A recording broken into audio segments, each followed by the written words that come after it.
இந்த யூடியூபர் கோபி சுதாகர் வந்து ஒரு பதிவு வந்து போடுறாங்க திருப்பதி லட்டு சம்மந்தமாக. அடுத்த நிமிஷமே அந்த பதிவை வந்து எடுக்கிறாங்க. பல்ல உடைக்கணும் அவங்க. யார் பின்னால் இருந்து அவங்களை பண்ண சொல்கிறாங்க இதெல்லாம்? ஒரு யூடியூப் பேஜில் இதெல்லாம் நான் பற்றி பேசலாமா? அது சும்மா விடுற மாதிரி இல்லை. நாங்கள் பாஜக சார்பில் வந்து இன்னைக்கு கூட வந்து திரு அமர் பிரசாத் ரெட்டி அவர்கள் ஆந்திர டிஜிபிக்கு வந்து லெட்டர் கொடுத்துருக்காரு. எனக்கு ஏதோ ஒரு பேக்கப் இருக்குங்க. அப்படிலாம் எல்லாம் பண்ண முடியாதுங்க. அந்த மாதிரி திமுக கட்சியில் யாராவது ஒரு பதிவு போட்டாலும் சரி, இல்லைன்னா அவனை வந்து ஏதாவது எதிர்த்து பேசினாலும் சரி, அவனுக்கு குண்டாஸில் போடுறாங்க. அந்த சேனலை வந்து முடக்கிறாங்க தமிழ்நாட்டில். ஸோ அது அந்தளவுக்கு வந்து ஈஸியாக விட முடியாது ரெண்டு பேரையும். திராவிட கட்சிகள் உடையும் கண்டிப்பாக. எப்போ வந்து உதயநிதி வந்து டெப்யூட்டி சிஎம் மாறாரோ அப்பத்திலேருந்து பிரச்சனை ஸ்டார்ட் ஆகும் திமுகவில். எப்போ திருமாவளவன் வந்து அவருக்கு துணை முதலமைச்சர் பதவிக்குரிய அவருக்கு வரலையோ கண்டிப்பாக, இல்லைன்னா அவர் கேட்பாங்க. கண்டிப்பாக வந்து அண்ணாமலை அவர்கள் குறிப்பிட்டது போல் வந்து எங்களுடைய இலக்கு வந்து 1 கோடி உறுப்பினர்கள் சேர்த்தே தீர்வோம்.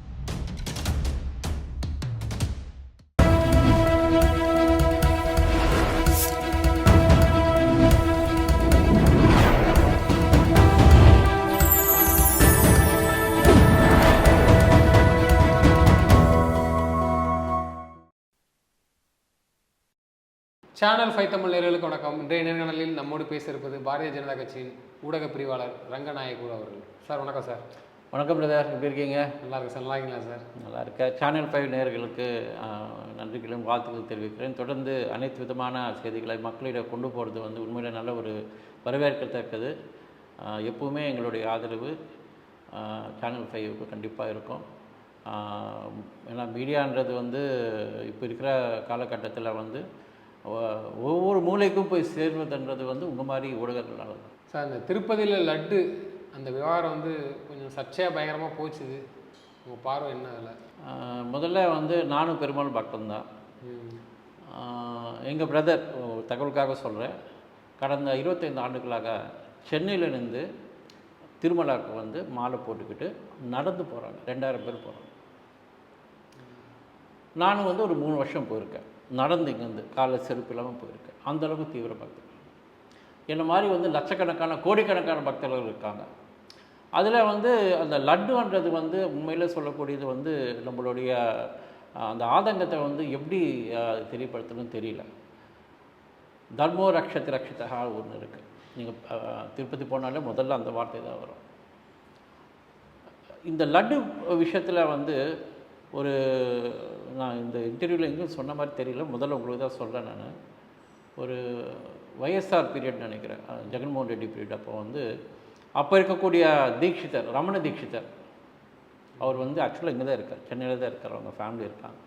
அப்போ வந்து எங்ககிட்ட வந்து ஒரு ஆதங்கமாக வந்திருக்கார். என்னென்னா இந்த மாதிரி வந்து தொடர்ந்து வந்து இந்த டிடிடியில் பிரச்சனை நடந்திருக்கு. குறிப்பாக வந்து லட்டு பிரசாதத்தில் ஒரு பிரச்சனை வருதுன்னு சொல்கிறார் அவர். அப்போ அந்த ப்ரெஸ் மீட் கூட ஏற்பாடு பண்ணி கொடுத்தது நான் தான். ஸோ அப்போ வந்து அந்த விஷயத்தை வந்து கொண்டு போகிறாங்க, செய்கிறாங்கன்னு எந்த ரெஸ்பான்ஸும் இல்லை. பட் இந்த மாதிரி இந்த பிரச்சனை அவர் சொல்லலை. நான் சொல்லக்கூடிய விஷயம் வந்து லட்டோடைய குவாலிட்டியில் வந்து டிஃப்ரென்ஸ் இருக்குது. அந்த மாதிரி விஷயம் கோயில் விஷயம்லாம் பேசியிருக்காரு தீட்சிதர். இப்போ கூட வந்து இந்த லட்டு பிரச்சனை வரப்போ வந்து தெளிவாக சொல்லியிருக்காரு, நாங்கள் பல முறை வந்து நான் கம்ப்ளைண்ட் கொடுத்துருந்தோம், அவங்க எதுவும் நடவடிக்கை எடுக்கலான்ட்டு. இந்த மாட்டு கொழுப்புன்றது வந்து இந்த விஷயத்தை வந்து எந்த அளவுக்கு இதாக இருக்குன்னா, இது வந்து நம்ம தமிழ்நாடு மட்டும் இல்லாமல் உலகம் ஃபுல்லாக இருக்கிற பக்தர்களுக்கு வந்து அவங்களுடைய உள்மனதும் அந்தளவுக்கு காயப்பட்டிருக்கு. இந்த மாதிரி காலகட்டத்தில் வந்து சந்திரபாபு நாயுடு வந்து முதல்வர் ஆன உடனே அவர் ஒரு கமிட்டி போட்டு அதை வந்து செக் பண்ணி கிளியராக அவர்கிட்ட என்னென்ன ப்ரூஃப் இருக்குன்னு நம்மளுக்கு முழுசாக சொல்லலை. பட் இருந்தாலும் சரி, ஒரு ரெஸ்பான்சிபிள் சீஃப் மினிஸ்டராக வந்து இந்த விஷயத்த சொல்கிறார். அவர் அரசியல் ஆதாயத்துக்காக பண்ணாரா இல்லை வந்து ஸ்பிரிச்சுவலுக்காக பண்ணாங்களான்னு தெரியாது. ஆனால் வந்து அந்த மாதிரி ஒரு விஷயம் நடக்கிறப்போ வந்து சொல்ல வேண்டியது ஒரு கடமை. இப்போது ஒரு 4 நாள் முன்னால் வந்து அவர் பவன் கல்யாணம் சொல்லியிருக்காரு. அதே விதமாக வந்து அந்த கோயில் புனிதம் பண்ணியிருக்காங்க. அது வந்து வேத மந்திரங்கள் முழங்க ஹோமம் நடத்தி அந்த பிரச்சனை வந்து அங்கே பரிகார பூஜை சொல்லுவாங்க, ஆக்சுவலாக சொல்லுவாங்க. அதெல்லாம் பண்ணிவிட்டு ஸோ லட்டு ஹேஸ் ரிட்டன் இட்ஸ் க்ளோரின்னு போட்டுட்டு அவங்க வந்து விஷயம் பண்ணியிருக்காங்க. அது யார் செஞ்சுருந்தாலும் தப்பு தான். அது தெரிஞ்சு பண்ணாலும் தெரியாமல் பண்ணாலும் தப்பு தான். எப்போ வந்து ஒரு அந்த ஒரு கிறிஸ்டியானிட்டி பேஸ்டு ஒரு பர்சன் வந்து ஒரு ஆட்சியில் இருக்காரோ இந்த மாதிரி தவறுகள் நடக்கிறது வாய்ப்பு இருக்குது. ஏன்னா அவர் தந்தையார் தொடர்ந்து அவர் ராஜான்னு கூட சொல்லியிருக்காரு. அவர் ஏழுமலையான பேரில் இருக்கிறப்போ வந்து 2 மலை மட்டும்தான் அவங்க வந்து அந்த 5 மலை வந்து நாங்கள் சர்ச்சு கட்ட போகிறோம். அதே விதமாக வந்து இவர் வந்து ஜெகன்மோகன் ரெட்டி வந்து அங்கே வந்து நாங்கள் வந்து பைபிள் சொசைட்டி பைபிள் காலேஜ் கொண்டு போகிறோம் திருப்பதிக்கு, இந்த மாதிரியெல்லாம் பேசியிருக்காங்க. இவ்வளோ ஒரு ஒரு இந்து மக்கள் இருக்கக்கூடிய நம்பிக்கை இருக்கக்கூடிய இடத்துல வந்து எந்த அளவுக்கு பண்ணுறாங்கன்னா இது முழுக்க முழுக்க வந்து அவங்க வந்து அந்த தவறை வந்து யாராலும் மன்னிக்க முடியாது. இதே வந்து ஒரு வேட்டிக்கன்லேயோ இதே வந்து ஒரு இஸ்லாமிய வழிபாட்டு தலங்களில் போய் இந்த மாதிரிலாம் பண்ண முடியுமா, பேச முடியுமா? சிறுபிள்ளை தலமாக அவங்க பண்ணக்கூடிய விஷயம் வந்து உண்மையில் வந்து யாராலும் மன்னிக்க முடியாது. ஆனால் தொடர்ந்து வந்து இது இதோடு நிற்கக்கூடாது. இது வந்து தொடர்ந்து விசாரணை நடக்கணும். சில பேர் வந்து சிபிஐ கேட்டிருக்காங்க, சில பேர் வந்து சுப்ரீம் கோர்ட்டு விசாரணை கேட்டிருக்காங்க. ஸோ முழுமையாக இதனுடைய அறிக்கை வெளில வரணும். இதில் யார் வந்து ஹூ இஸ் த ரியல் கல்பிரிட்னு தெரியணும். இல்லை அதில் லட்டில் இது போன்ற விஷயங்கள் வந்து கலந்தது தவறு தான். ஏன்னா அவங்க புனிதமாக நம்பக்கூடிய ஒரு விஷயத்தில் வந்து ஒரு களங்கம் ஏற்படுத்திடுறாங்க. முற்றிலும் தவறு தான், நடவடிக்கை எடுக்கணும். சீமான் போன்றவர்கள்லாம் சொல்கிறாங்க கடந்து போக வேண்டியது. என்னப்பா கடந்துட்டா ரைட் ஓகே, அதுக்கான அதை கலந்தது யார், அந்த அதிகாரி மேலே நடவடிக்கை எடு, அது எங்கேருந்து வந்துச்சு, அதை பேன் பண்ணி பாடிங்க, அடுத்தடுத்து போ. இது ஒரு பெரிய விஷயமா பேச பொருளாக்குறதுக்கு என்ன காரணம்? இல்லை சீமான் பொறுத்தவரை அவர் வந்து என்ன நேரத்துக்கு என்ன பேசுகிறோம் அவருக்கே தெரியாது. வாய்க்கு வந்துட்டு பேசிட்டுருக்காரு. சில நேரத்தில் வந்து மீடியாவில் கிளிக் ஆகுது, சில இடத்துல இந்த மாதிரி வந்து ஒரு சென்சிட்டிவாக பேசிட்டுருக்காரு. அந்த மாதிரி பேச முடியுமா? புரிஞ்சிக்கலங்கிறத எடுத்துக்கலாமா? அவங்க ஒரு நம்பிக்கை தளத்தில் வந்து இது போன்ற செயல்களை செஞ்சுட்டாங்கிறது வந்து ஈஸியாக கடக்குங்க. அவரே வந்து முதல்ல வந்து நான் வந்து ஹிந்து வழிபாடுகள் நம்பிக்கை இருக்குது ஒரு வாட்டி சொல்கிறாரு, இஸ்லாம் சொல்கிறாரு, ஒரு முஸ்லீம் சொல்கிறாரு. ஸோ அவருக்கு வந்து ஒரு நிலையான நிலைப்பாடு இல்லை. அவர் வந்து ஒரு பொலிட்டிக்கலாக வந்து இந்த இஷ்யூ கொண்டு போகிறாரு தவிர அது மக்களுடைய மனதில் எந்த அளவுக்கு ஆழமாக பதியுதுன்னு சொல்ல அவருக்கு தெரியல. அவருக்கு எல்லாமே சினிமாட்டிக்காக பார்க்க முடியாது, எல்லாமே பொலிட்டிக்கலாக பார்க்க முடியாது. இது வந்து ஹிந்து மக்களுடைய நம்பிக்கை இல்லை. இது குறிப்பாக வந்து இது யார் வந்து மிகவும் வலியாக வேதனையாக எடுத்துக்கிறான்னு பார்க்கும்போது இந்துக்களில் பெரும்பாலான இந்துக்களை விட அதை விட தீவிரமாக இருக்கிறவங்க தான் இது ரொம்ப வந்து மித்தவங்களாம் கடந்து தானே போகிறாங்க. இல்லை அவங்க திருப்பதியிலே வந்து பேட்டி எடுக்கிறாங்க. இந்த லட்டு விஷயத்தில் வந்து நீங்கள் எப்படி பார்க்குறீங்க? இது மாற்றுறாங்க, அடுத்து வந்து இது போன்ற செயல்களை வந்து செய்யக்கூடாதுன்னு சொல்லி கொண்டு வராங்க. அதனால் ஒன்றும் தெரில அப்படின்னு கடந்து போகிறாங்க. ஒரு சில பேர் சொல்கிறாங்க மிகவும் காட்டமாக புனிதமே கெட்டு போச்சு, நாங்கள் என்ன பண்ணுறது, சாப்பிட ஆகம சாஸ்திரம்னு ஒன்று இருக்குது. இந்த மாதிரி விஷயங்கள் நடக்கிறப்ப வந்து கலியுகத்தில் வந்து இந்த மாதிரி நடக்கிறதுக்கு வாய்ப்பு இருந்தால் அதை வந்து தோஷ நிவாரணம் பண்ணுறதுக்குன்னு இருக்குது ஆகம சாஸ்திரத்தில். அதனால் வந்து அதனால தான் சொல்கிறேன், அன்றைக்கி வந்து ஹோமம் பண்ணியிருக்காங்க, அதுக்கு ஒரு பரிகார பூர்த்தி பண்ணியிருக்காங்க, பிரக்ஷாலனம் பண்ணாங்க. அதனால் வந்து இதனுடைய புனிதம் வந்து திரும்பி வந்திருக்குன்னு சொல்லி அது வந்து Tirumala has written it's glory, இந்த லட்டு வந்து அந்த புனிதம் வந்து திருப்பி வந்து விட்டுதுன்னு சொல்லி முறையாக வந்து அவங்க பண்ணியிருக்காங்க. அந்த வேத மந்திரங்கள் புரோகிதல் வச்சு அது பண்ணி. அதனால் இப்போ திரும்பவும் வந்து ஓகே அப்படின்னு ஒரு தவறு நடந்தால் அதுக்கு வந்து ஆகம சாஸ்திரத்தில் இருக்குது, அந்த பரிகார பூஜைங்கிறது இருக்குது.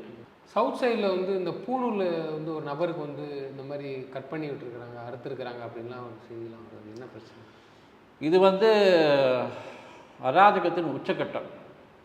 ஏனென்று சொன்னால் அந்த தென் தமிழகத்தில் வந்து அந்த நபர் வந்து அந்த நடு ரோட்டில் அந்த மாதிரி அவரை நிற்க வச்சு பண்ணிவிட்டு அவர் மிரட்டிருக்காங்க. அது ஆக்சுவலாக அது வந்து சிம்பிளாக சொல்கிறாங்க வந்து காவல்துறை வீடியோவில் அந்த மாதிரி எந்த பதிவும் இல்லைன்ட்டு. மரியாதைக்குரிய ராஜான் அவர்கள் தெளிவாக சொல்லியிருக்காரு அது ஆதாரம் இருக்குதுன்ட்டு. அவங்க சொல்கிற மாதிரி வந்து பிராமின்ஸ் மட்டும் போகலங்க பூனல், க்ஷத்திரியர்கள், ஆரிய வைஷ்ய, செட்டியார்கள், விஸ்வகர்மர் எல்லாருமே வந்து பூனல் அணிகிறாங்க. ஏன் நானும் இது பண்ணியிருக்கேன். நான் பூனல் என்பது என்னென்னா அந்த காயத்ரி மந்திர உபாசனை சொல்லுவாங்க. அந்த அந்த காயத்ரி மந்திரன்றது எப்படின்னா காலையில் எழுந்து நம்ம குளித்தோடனே சுவாமிக்கிட்ட கும்பிட்றப்போ வந்து அந்த காயத்ரி மந்திரம் வந்து நாங்கள் ஜெபிப்போம்.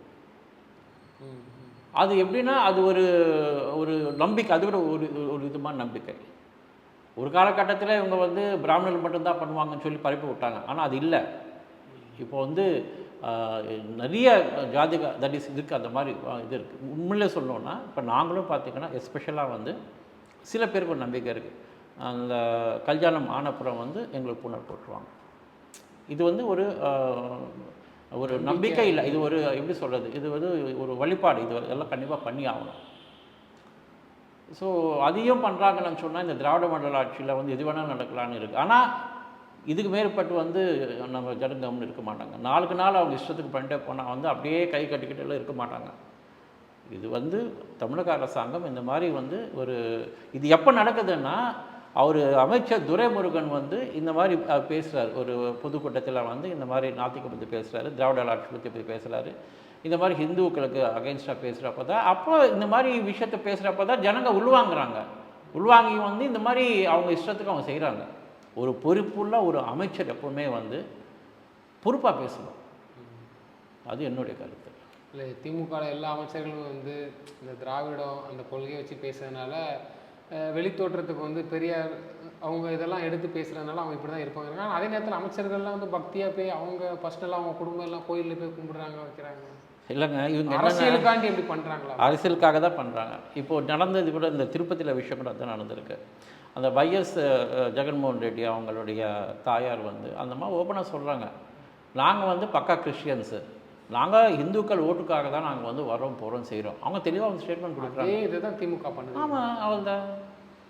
இப்போது அவர் சேகர் பாபு பார்த்திங்கன்னா அவர் நம்ம ராஜாண்ணா சொல்கிறது வந்து அல்லுலையா பாபு தான் சொல்கிறாங்க அவங்க. ஏன்னா அவங்களுக்கு கிறிஸ்டியன் ஓட்டு வேணும்னா அப்படி கொடுப்பாங்க.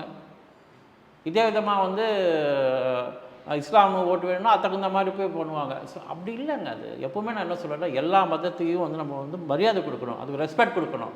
அது கொடுக்காம வந்து இவங்க வந்து கபட நாடகம் போடுறதுக்கு சரியான விஷயம் அல்ல. முருகன் மாநாடு கூட பார்த்திங்கன்னா அரசியல் நோக்கத்தில் தான் பண்ணியிருக்காங்க. அவள் தான் எப்போ வந்து அந்த தீகா அந்த பாரம்பரியத்தில் வரக்கூடியவங்க வந்து விநாயகருக்கு வந்து அந்த சிறப்பு மாலை போடுறது, ராமருக்கு சிறப்பு மாலை போடுறேன்றது, எப்போ வந்து இந்து கடவுளுக்கு வந்து அந்த நம்பிக்கை இல்லாதவங்க வந்து உட்காந்து எப்படி தான் பண்ண முடியும்? அவர் முதல்வர் அவர்கள் வந்து விநாயகர் சதுர்த்திக்கு வாழ்த்து சொல்ல மாட்டார். அதே விதமாக வந்து எந்த ஒரு பண்டிகைக்கும் சொல்ல மாட்டேன்றார். சரி, அவர் சொல்லட்டும், அவருக்கு வந்து கிறிஸ்மஸுக்கு சொல்லட்டும், இல்லைன்னா வந்து ரம்ஜான் சொல்லட்டும், நல்ல விஷயம், நாங்களும் சொல்கிறோம். அதே ஏன் வந்து அந்த மாதிரி ஒரு பொலிட்டிக்கலாக வந்து ஏன் பண்ணணும்? அது இப்போ நீங்கள் வந்து முதலமைச்சர்ன்றது வந்து உங்களுக்கு வாக்களித்த மக்களுக்கு மட்டுமல்ல, ஒட்டுமொத்த தமிழகத்துக்கு நீங்கள் தான் முதலமைச்சர். நீங்கள் அரசியல் ரீதியாக வேணால் என்னென்னா பேசிக்கிங்க, ஆனால் ஒரு பொறுப்புள்ள ஒரு முதலமைச்சராக இருக்கிறப்போ வந்து கண்டிப்பாக வந்து நீங்கள் வந்து இதெல்லாம் பண்ணணும், செய்யணும். இந்த யூடியூபர் கோபி சுதாகர் வந்து ஒரு பதிவு வந்து போடுறாங்க திருப்பதி லட்டு சம்மந்தமாக. அடுத்த நிமிஷமே அந்த பதிவை வந்து எடுக்கிறாங்க. பல்ல உடைக்கணும் அவங்க. யார் பின்னால் இருந்து அவங்களை பண்ண சொல்கிறாங்க? இதெல்லாம் ஒரு யூடியூப் வச்சுட்டு எதுவும் நான் பேசலாமா? அது சும்மா வர்ற மாதிரி இல்லை. நாங்கள் பாஜக சார்பில் வந்து இன்னி கூட வந்து திரு அமர் பிரசாத் ரெட்டி அவர்கள் ஆந்திர டிஜிபிக்கு வந்து லெட்டர் கொடுத்துருக்காரு எனக்கு. இல்லை, அவர் தமிழ்நாட்டில் இருக்கிறாரு. அந்த அப்படி இல்லைங்க. இந்த பிரச்சனை வந்து நான் தான் சொல்கிறேனே, இங்கே இருக்கக்கூடிய அவங்களுக்கும் கம்ப்ளைண்ட் போயாச்சு, ப்ளஸ் வந்து அங்கேயும் கொடுக்குறாங்க. ஒரு விஷயத்தை வந்து ஏன் நம்ம கொண்டு சொல்கிறோன்னா, எந்த மாதிரி ஒரு நடவடிக்கை எடுக்கணும்னா அவங்க ரெண்டு பேரையும் வாழ்க்கையில் இதுக்கு மேற்பட்டு வந்து இந்த மாதிரி விஷயம் பண்ணுறப்போ பயம் இல்லைங்க அவங்களுக்கு. அவள் தான் வாய்க்கு வந்து அப்படியே பேசுறது செய்யறது.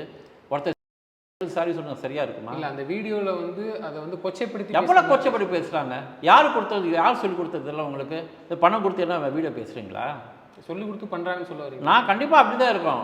ஏதோ ஒரு பேக்கப் இருக்குங்க. அப்படியெல்லாம் என்ன பண்ண முடியாதுங்க. அந்த மாதிரி உனக்கு வந்து இந்த இன்ஸ்டாலையும் இந்த சோஷியல் மீடியாவில் உனக்கு வந்து வியூஸ் வரணும், சப்ஸ்கிரைபர்ஸ் வரணுன்ட்டு நீ வந்து இந்த மாதிரி விளையாடுறியா நீ? இல்லை, அதே நேரத்தில் டக்குன்னு எடுத்துட்டாங்களே, இதால் பிரச்சனை. அதான் சொல்ல வரேன். ஏன் அந்தளவுக்கு ஒரு மீடியாவில் இருக்கிறவங்க அந்த அறிவு இல்லை? ஒரு விஷயம் பேசுகிறப்ப வந்து யோசித்து, ஒன்றுத்துக்கு 10 வாட்டி யோசித்து ஒரு கண்டென்ட் பண்ணுறப்போ, நீங்களும் ஒரு கண்டென்ட் கிரியேட்டர் தானே, எப்படி உனக்கு அந்த தைரியம் வருது? உனக்கு அந்த விஷயம் எந்த அளவுக்கு பிரச்சனை போகுதுன்னு தெரியும் அவருக்கு. தெரிஞ்சே பண்ணுறாரு. இப்போ யாரும் போட வைக்கிறாங்க. இப்போ இருக்கக்கூடிய யூடியூப் சேனல்ஸ் எல்லாம் என்ன பண்ணுறாங்க அவங்க? ஸோ அது வந்து அந்த விஷயத்தை அவ்வளோ ஈஸியாலாம் விட முடியாது. ஏன் வந்து இதே வந்து திமுக கட்சியில் யாராவது ஒரு பதிவு போட்டாலும் சரி, இல்லைன்னா அவனை வந்து ஏதாவது எதிர்த்து பேசுகிறாலும் சரி, அவனுக்கு குண்டாஸில் போடுறாங்க, அந்த சேனலை வந்து முடக்கிறாங்க தமிழ்நாட்டில். ஸோ அந்த அளவுக்கு வந்து ஈஸியாலாம் விட முடியாது அவங்க ரெண்டு பேரையும். செந்தில் பாலாஜி வந்து வழக்கு வந்து ஜாமீன், நிபந்தனை ஜாமீனோட வெளியில் வராது. எப்படி பார்க்குறீங்க? ஜாமீன் தான் கட்டியிருக்காங்க. ஜாமீன் இப்போதைக்கு கிடையாது. அதுக்கே வெளியே குதிக்கிறாங்க. அவர் மேலே யார் கேஸ் போட்டது? முதல்ல ஃபஸ்ட்டு கேஸ் போட்டதே அப்போ வந்து முன்னாள் முதல்வர் கூட ஸ்டாலின் அவர்கள் தானே. இவர் செந்தில் பாலாஜி பற்றி எந்த அளவுக்கு பேசியிருக்காரு? அவர் ஆனால் இப்போ இந்த அதிமுகவில் திமுக வந்தவுடனே இப்போ எங்களுக்கு சொல்கிறாங்க இல்லையா, வாஷிங் மிஷின் போட்டு அவர் பரிசுத்தர் ஆகிட்டார். அவர் இன்றைக்கி ட்வீட் வேறு போட்டிருக்காரு அவர் முதல்வர். அப்படி போடலாமா? அது அவர் தியாகின்னு போடுறாங்க.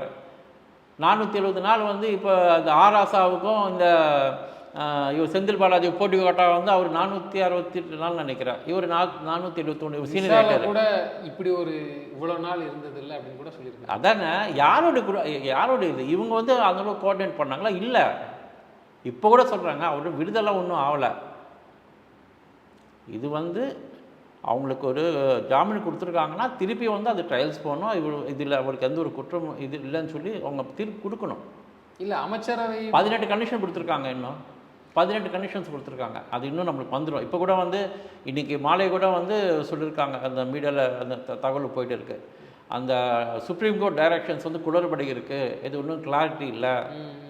ஸோ இவங்க வந்து இஷ்டத்துக்கெல்லாம் பண்ண முடியாதுங்க அந்த மாதிரி எல்லாம். சட்டம் எல்லாருக்கும் ஒன்று தான் அது. இல்லை நிச்சயமா அமைச்சரவை வந்து திரும்பவும் அவர் அமைச்சர் பதவிக்கும் வரலாம் அப்படின்னு கூட சொல்கிறாங்க. அவர் வந்து திமுகவுடைய அந்த வழக்கறிஞர் சொல்கிறாங்க. அப்படி இல்லைங்க, அது அதில் இன்னும் நிறைய இருக்குது, கிளாசிஃபிகேஷன்ஸ் நிறைய அமைச்சர் ஆக முடியாது, அடுத்து ஆக முடியாது. பட் வந்து ஏதாவது ஒரு லூப் ஏதாவது இருந்தால் அதில் கொண்டு வரணும்னு பார்க்குறாங்க. வேற தானே இருக்கிறாரு.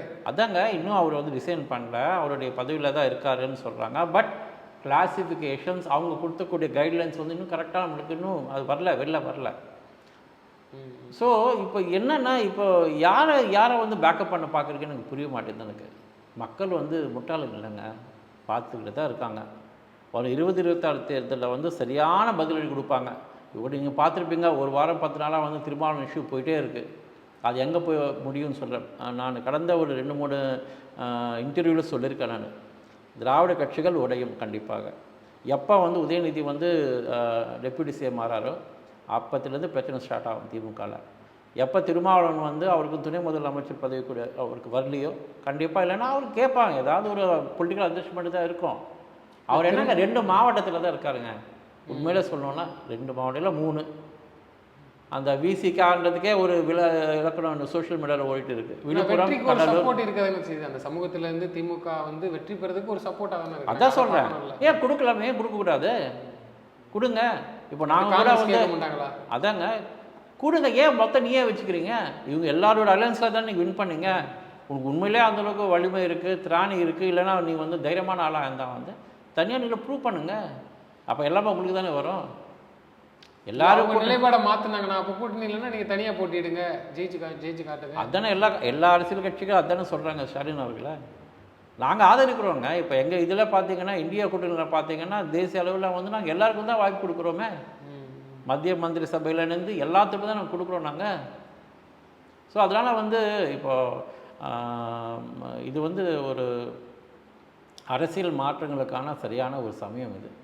அதை சொல்கிறேன், அரசியலில் வந்து நிரந்தரமான நண்பனும் இல்லை எதிரும் இல்லை. இந்த தேர்தல் வரப்போ வந்து கண்டிப்பாக அந்த கேம் மாறிட்டே இருக்கும் அது. ஆனால் பாஜக பொறுத்தவரை வந்து சித்தாந்த ரீதியாக நாங்கள் தெளிவாக இருக்கோம். மரியாதைக்குரிய அண்ணாமலை அவர்கள் தலைமையில் தேசிய ஜனநாயக கட்சி கூட்டணி சார்பாக கண்டிப்பாக வந்து 2026 வந்து நல்ல ஒரு ஆட்சி பங்களிப்போடு நாங்கள் இருப்போம். இதை வந்து மக்களுடைய எதிர்பார்ப்பும் அதுதான். இந்த பாரதிய ஜனதா கட்சியில் வந்து உறுப்பினர் சேர்க்கை வந்து இப்போ நடந்துகிட்ருக்கு. இது எப்படி போய்கிட்டு இருக்கு? எவ்வளோ பேர் உறுப்பினர்கள் இது வரைக்கும் வந்திருக்கிறாங்க?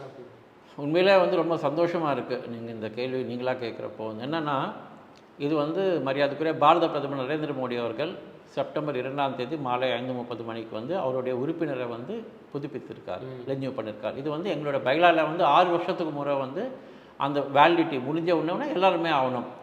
பாரத பிரதமர் நரேந்திர மோடியாக இருக்காங்க, மரியாதைக்குரிய அமித்ஷா இருக்கட்டும் சரி, நட்டாஜி அவர்கள் வந்து சரி, அதே டயத்தில் வந்து அன்றைக்கி இங்கே வந்து 6 மணிக்கு வந்து ராஜான் அவர்கள் எல்லோருமே நாங்கள் வந்து நாடு முழுவதும் வந்து நாங்கள் வந்து உறுப்பினர் ரெனியூல் பண்ணியிருக்கோம். ப்ராசஸ் கூட ஒன்றும் பெருசாக கஷ்டமெல்லாம் ஒன்றும் இல்லை. 8800002024 இதுதான் எங்களுடைய மிஸ்டு கால் நம்பர். அந்த நம்பர் கொடுத்த உடனே ஒரு மெசேஜ் ஒன்று வரும். அந்த மெசேஜில் நீங்கள் உறுப்பினர் ஆனதுக்காக ஒரு அடையாளமாக ஒரு நம்பர் வரும். அதுதான் பிஜேபி மெம்பர்ஷிப் நம்பர். அதிலே ஒரு லிங்க் வரும். அந்த லிங்கை ப்ரெஸ் பண்ணிங்கன்னா உங்களுடைய தகவல்கள் எல்லாமே நீங்கள் வந்து பதிவு பண்ணலாம், உங்களுடைய ஃபோட்டோ உட்பட நான் சொல்ல வரேன். அதை வந்து நம்ம அப்லோட் பண்ணி அது எல்லா டீட்டெயில்ஸ் வந்து இது பண்ணிங்கன்னா சேவ் பண்ணிங்கன்னா ஆட்டோமேட்டிக்காக வந்து உங்களுக்கு வந்து அந்த டிஜிட்டல் இதில் வந்து விசிட்டிங் கார்டு வரும். இதில் ஒரு முக்கியமான விஷயம் என்னென்னா, நாடு முழுவதும் நான் சொல்லக்கூடியது நாடு முழுவதும் வந்து இப்போதைக்கு வந்து அப்ராக்சிமேட்டாக சொல்ல வரேன் ஒரு 5 crores மேலே தாண்டியாச்சு மெம்பர்ஷிப். அதே ஒட்டுமொத்த இந்தியா நாடு முழுவதும். தமிழகத்தில் வந்து இன்னும் சரியான எங்களுக்கு வந்து அந்த நம்பர் வரல. ஆனால் வந்து கண்டிப்பாக வந்து அண்ணாமலை அவர்கள் குறிப்பிட்டது போல் வந்து எங்களுடைய இலக்கு வந்து 1 கோடி உறுப்பினர்கள் சேர்ந்தே தீர்க்கணும். கண்டிப்பாக சேருவாங்க. ஏன்னா அந்தளவுக்கு போகிற இடத்துல நல்ல உற்சாகம் வரவேற்பு. அது இல்லாமல் ப்ராசஸ் வந்து அந்தளவுக்கு கஷ்டமான நாங்கள் பணம் ஒன்றும் வாங்கலை. இது ஒரு மிஸ்டு கால் தான். ஜஸ்ட்டு ப்ராசஸ் வந்து ஜஸ்ட்டு நீங்கள் உங்கள் ஃபோன் கொடுத்தீங்கன்னா ஜஸ்ட்டு அந்த நம்பர் ப்ரெஸ் பண்ண உடனே ஒரு நம்பர் வரும். இது மட்டும் இல்லாமல் வந்து நாங்கள் வந்து எல்லா தலைவர்கள் மத்திய அமைச்சர்கள் உட்பட வந்து நான் சொல்கிற மாநில நிர்வாகிகளாக இருந்தாலும் சரி மாவட்ட தலைவராக இருந்தாலும் சரி எல்லாருமே வந்து நாங்கள் எல்லாம் வந்து வீடு வீடாக நாங்கள் போகிறோம். இப்போ நானே பார்த்தீங்கன்னா நான் வீடு வீடாக போயிருக்கேன். நான் போகிறப்போ வந்து அவங்களுடைய மக்களோட எழுச்சி பார்க்குற ஒரு சந்தோஷமாக இருக்குது. சில பேர் மைட் பி அந்த திமுக சப்போர்ட்டர்ஸ் யாராக இருந்தாலும் சரி அவங்க வந்து திரும்பி சொல்கிறப்ப இல்லை சார் நான் வந்து திமுகவில் இருக்கேன் அவங்கள்ட்ட சொல்லிடுறாங்க. ஒரு சில பேர் வந்து அவங்களுடைய ஆதங்கம் சொல்லுவாங்க. இந்த மாதிரி அதிமுக இருக்கிறவங்கள சொல்லுவாங்க. பட் நாங்கள் வந்து இந்த டோர் டு டோர் போகிறப்போ வந்து உண்மையிலே வந்து கலைஞரோடு எனக்கு தெரியுது எந்தளவுக்கு எங்களால் வந்து இது பண்ண முடியும்னு. நாங்கள் வந்து உறுதியாக இருக்கோங்க. தமிழக பாஜக வந்து உறுதியாக இருக்கோம். மரியாதைக்குரிய அண்ணாமலை அவர்கள் தலைமையில் கண்டிப்பாக வந்து தமிழகத்தில் வந்து ஒரு நிலையான ஆட்சியில் வந்து நாங்கள் அமர்வோம் என்று நான் நம்பிக்கிறேன். நிச்சயமாக சார். தொடர்ந்து எங்களோட பல்வேறு கருத்துக்களை பகிர்ந்தமைக்கு நன்றி சார். வணக்கங்க.